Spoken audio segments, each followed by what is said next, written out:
नमस्कार दोस्तों, आप सभी का स्वागत है। आपके अपने YouTube चैनल मानव जीवन में दोस्तों, लाइफ में सभी आगे बढ़ना चाहते हैं और लाइफ में आगे बढ़ने के लिए हमें रोज ही कुछ नया सीखना चाहिए और आगे बढ़ना चाहिए। तो चलिए आज की प्रस्तुति शुरू करते हैं। नमस्कार दोस्तों, जय श्री कृष्ण, राधे राधे। प्रिय दर्शकों, जो औरतें कपड़े खोलकर नहाती हैं उसके जीवन में इसका क्या असर पड़ता है मित्रों, इस वीडियो में एक कहानी के जरिए आपको बताया जाएगा। साथ ही यह वीडियो आपको बहुत अच्छी जानकारी और सीख दे करके जाएगी। तो चलिए मित्रों, आपका कीमती समय बर्बाद ना करते हुए आप सीधे कहानी पर ही पहुंचते हैं। मित्रों, एक समय विष्णु भगवान लक्ष्मी माता के साथ हरिद्वार में घूम रहे थे।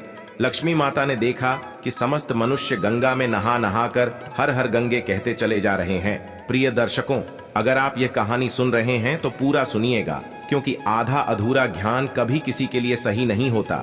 इसके अलावा ही माता लक्ष्मी, जो भी भक्त इस वीडियो को लाइक करें और चैनल को सब्सक्राइब करके कमेंट में जय माता लक्ष्मी लिखे, उनके घर में धन की कभी कोई कमी न रहे, उनका घर हमेशा धन से भरा रहे। दोस्तों, जब माता ने देखा कि समस्त मनुष्य गंगा में नहा नहा कर हर हर गंगे कहते चले जा रहे हैं, परंतु सभी दुखी और परेशान हैं, तब लक्ष्मी माता ने बहुत आश्चर्य से भगवान विष्णु से पूछा, गंगा में इतनी बार स्नान करने पर भी इनके पाप और दुखों का नाश क्यों नहीं हुआ?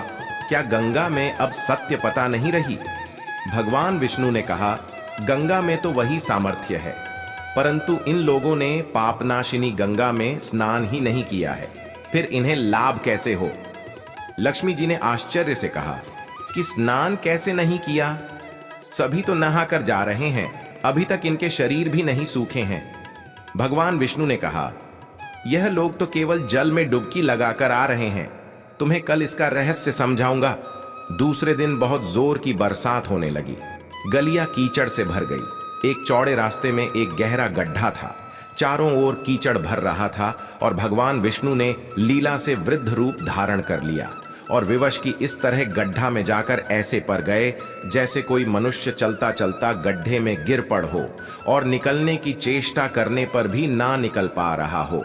लक्ष्मी जी को उन्होंने यह समझा कर गड्ढे के पास बैठा दिया कि देखो, तुम लोगों को सुना सुना कर यूं पुकारती रही कि मेरे वृद्ध पति अकस्मात गड्ढे में गिर पड़े हैं, कोई पुण्य आत्मा इन्हें निकाल कर इनके प्राण बचाए और हम असहाय की सहायता करें।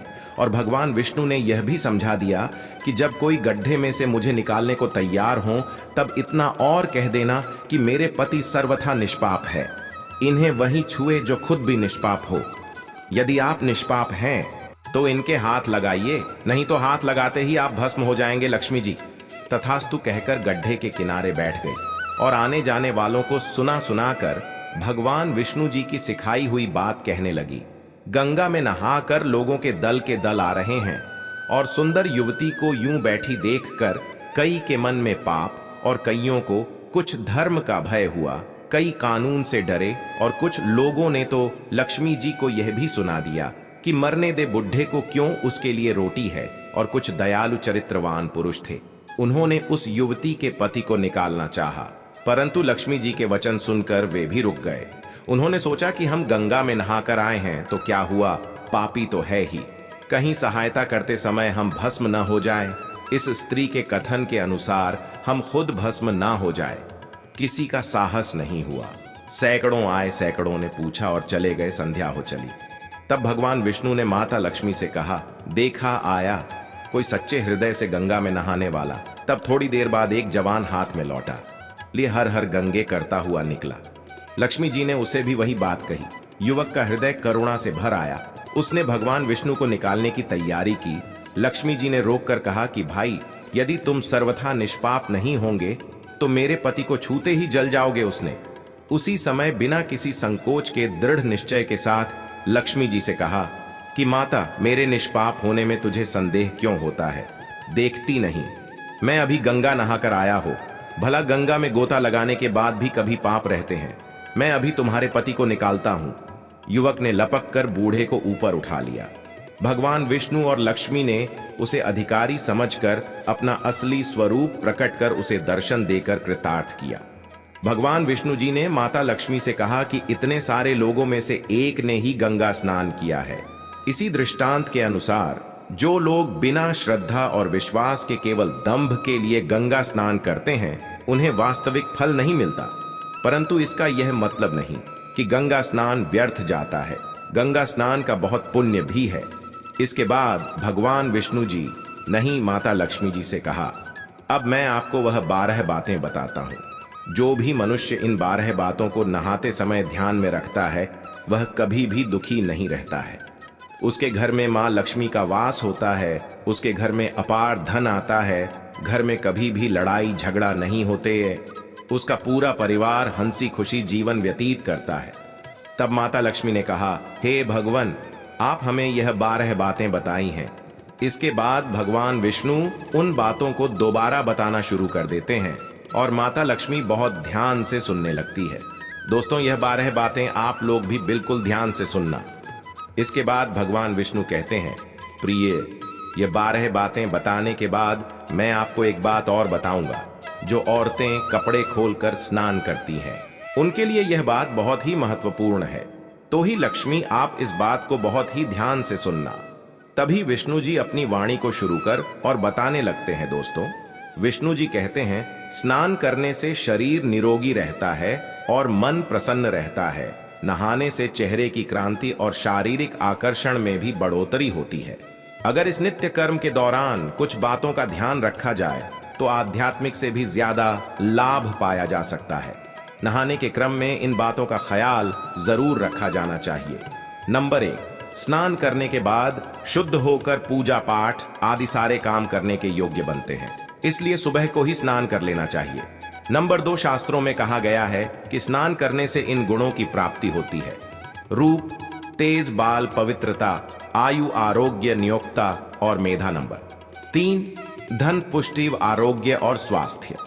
चाहने वालों को हर मौसम में और हर दिन स्नान करना चाहिए।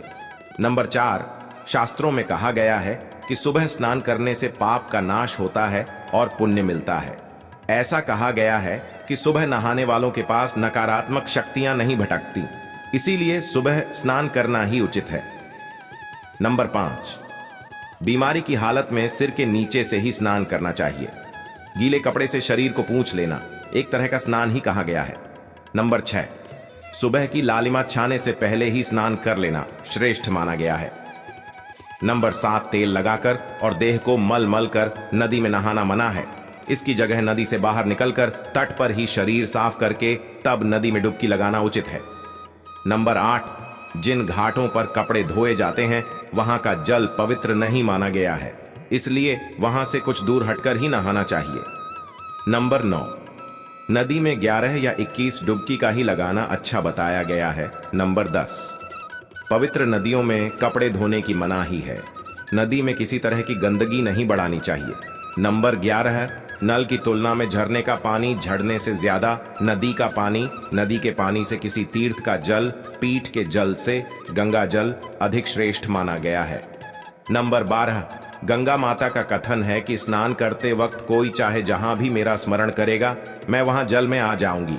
इसके बाद भगवान विष्णु जी ने कहा, अब मैं आपको औरतों के बारे में बताता हूं। वो जो औरतें कपड़े खोलकर स्नान करती हैं, हिंदू धर्म शास्त्रों में हर एक चीज के लिए कुछ नियम बनाए गए हैं। इन नियमों में से एक है स्नान को लेकर की गई बात है। ऐसा माना जाता है कि आम व्यक्ति को शास्त्रों के नियम का पालन जरूर करना चाहिए, जिससे उनके घर की सुख समृद्धि बनी रहती है और खुशहाली आती है। साथ में अपार धन बरसता है, माता लक्ष्मी प्रसन्न होती है। दरअसल हमारे शास्त्रों में ऐसी कई बातें लिखी गई हैं जिनका हम पालन सदियों से करते चले आ रहे हैं, लेकिन उसके कारणों के बारे में हमें अभी भी पूरी जानकारी नहीं है।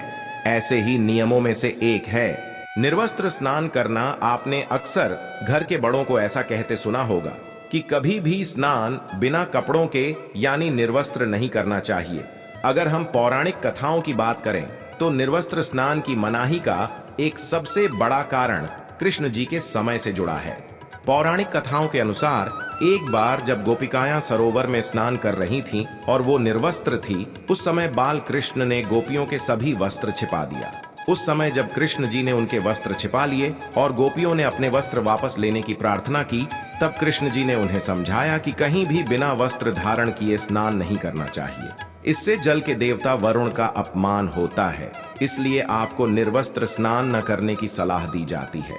अगर आप नहाते समय या सोचते हैं कि बंद कमरे में कोई आपको नहीं देख रहा है, तो ऐसा गलत है, क्योंकि ईश्वर आपको हर स्थान पर देखते हैं। और यदि आप निर्वस्त्र होकर स्नान कर रहे हैं तो ये मुख्य रूप से जल के देवता वरुण का अपमान करने जैसा होता है। निर्वस्त्र स्नान से आपको पाप लग सकता है और आर्थिक एवं शारीरिक नुकसान पहुंच सकते हैं। यदि आप निर्वस्त्र स्नान करते हैं तो आपके शरीर में नकारात्मक ऊर्जा प्रवेश करती है और आपकी मानसिकता भी नकारात्मक हो सकती है।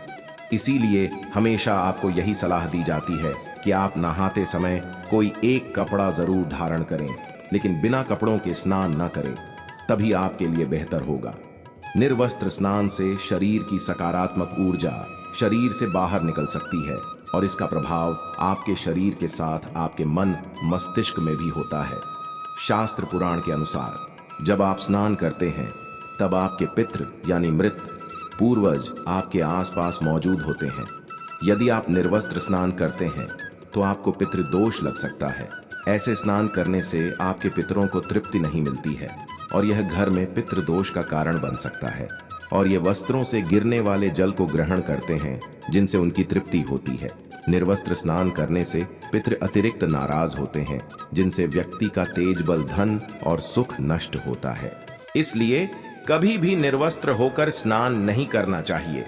पुराणों के अनुसार नहाने वाला पानी पूर्वजों के हिस्से में जहां आता है और निर्वस्त्र होकर नहाने से इसे पितरों के समक्ष बिना कपड़ों के नहाना मना है। शास्त्रों में ऐसी मान्यता है कि यदि कोई निर्वस्त्र स्नान करता है तो माता लक्ष्मी उससे रूठ सकती है।